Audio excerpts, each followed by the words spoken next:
Unacademy. Let's crack it. Now, to stop this man-animal confrontation incidences, and first number one, number two, to meet, at least not eliminate, but at least reduce the incidences of poaching of wildlife. Yes, sir. And sale of because there are a lot of demands of these animal products outside India, Yes, sir. in Southeast Asian countries, etc. So suppose you are given a power as a Ministry of Environment and Forest on the wildlife side, you are the IG of forest, Yes, sir.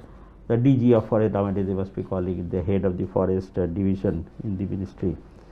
So what are the, basically to protect the wildlife, reduce the incidences of trafficking of wildlife products, what would be your prescriptions, short term and long term? 1 to 3, long term 1 to 3. Yes. So for the short term, sir, we have to identify the vulnerable points where through which the trade happens. For example, in northeast, sir, there are few checkpoints, sir, such as in Siliguri and also in the northeast border areas where trade happens. So, sir, strict vigilance should be maintained at those points. Vigilance. Yes, sir. Next. Sir, secondly, sir, identify the species which are in high demand. Sir, for example, the most trafficked animal is porcupine. So, sir, that must strict vigilance should be made. Training should be given to the staff where that animal is found out. And intelligence network must be built from the local villagers, sir, because poaching is done by the local people only, and through that network they transfer it to the other countries. So, effective intelligence network must be there. And sir, apart from that, extra powers should be given to the staff so that they are capable enough to take action on the ground. Sir, for example, the more power, the complaint is more power to the local staff and the more corruption.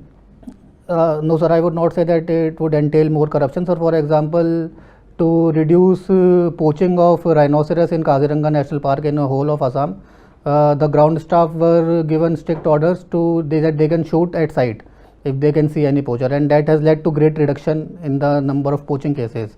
But that is, sir, as only one example. That is not applicable to the rest of the country. So, we have seen that it has been successful. Okay. Then next step. So, sir, in the long term, sir, we have to, the first would be that encroachment on the forest area should be minimized. We have seen, sir, there are wildlife corridors which do not come in the protected area network. So, we have to maintain wildlife corridors so that the movement of the wildlife is not hampered. No, but there is a lot of demands of the development projects. Railways, Yes, you have sir. to construct roads, you have to construct railways. Of course, you don't have to construct new lines, but roads, there electricity, electric lines, the interior villages, those demands will always be there. You cannot stop Yes, sir. development for the sake of protecting wildlife. Sir, I think we can use, in the planning process, we must consider what happens currently is that the planning of the project happens without taking into consideration the forest land that is to be diverted. So, for example, sir, recently in the Painch Tiger Reserve in MP, the road that was built, it was built in a flyover mode.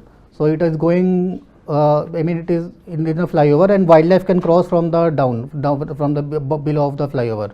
So, in that case, it is a very good example where the forest land is not diverted.